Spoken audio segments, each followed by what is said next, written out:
ምዕራፍ 12 የይሁዳ ንጉሥ ኢዮአስ።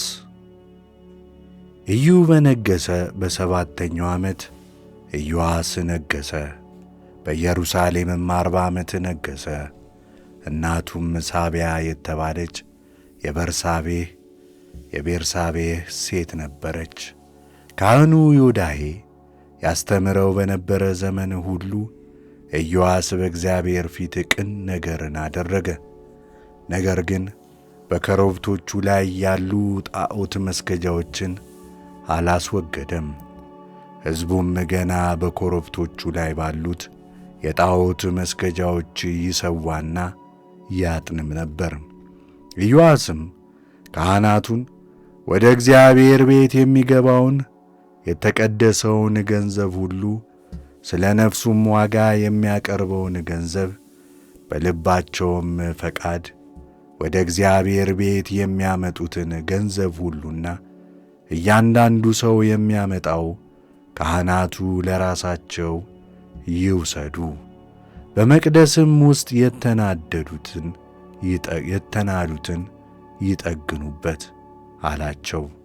ነገር ግን እስከ ንጉሡ እስከ ኢዮአስ እስከ 23ኛው ዓመት ድረስ ከመቅደሱ ውስጥ የተናዱትን ካህናቱ አልጠገኑትም ነበረ። ኢዮአስም ካህኑን ዮዳሄን ካህናቱንም ጠርቶ በመቅደሱ ውስጥ የተናዱትን ስፍራዎች ስለምን አልጠገናችሁም?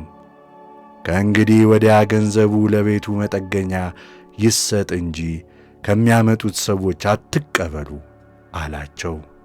ካህናቱም ከሕዝቡ ገንዘቡን አንወስድም፣ በቤቱም ውስጥ የተናዱትን አንጠግንም ብለው ተስማሙ።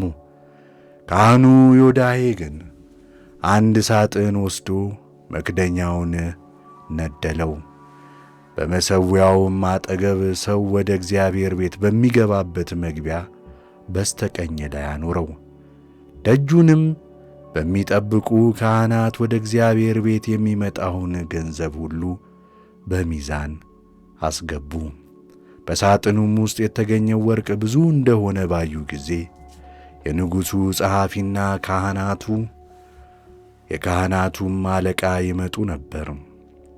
በእግዚአብሔርም ቤት የተገኘውን ገንዘብ ሁሉ ቆጥረው በከረጢት ውስጥ ያኖሩት ነበር።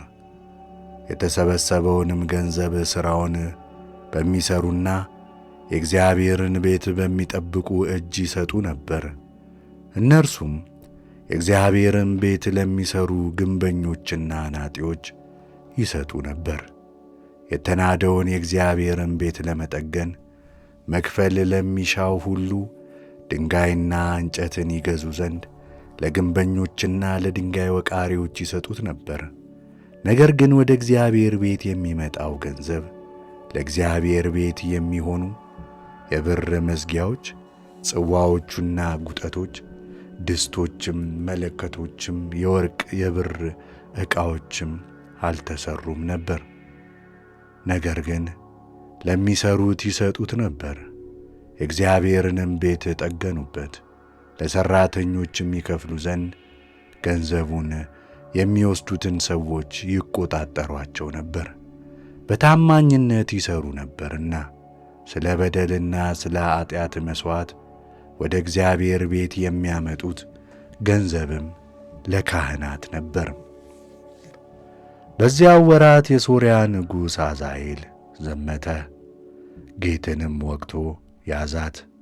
አዛሄልም ወደ ኢየሩሳሌም ለመውጣት ፊቱን አቀና።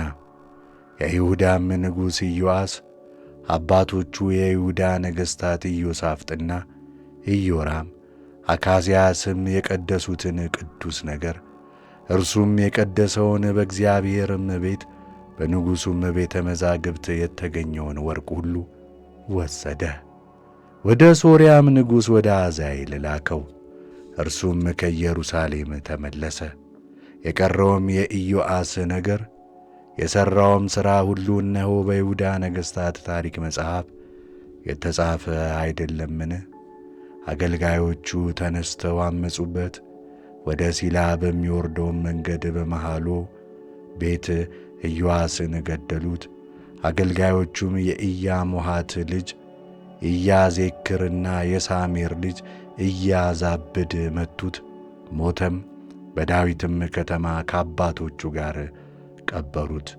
ልጁም ኤሜስያስ በፋንታው ነገሠ።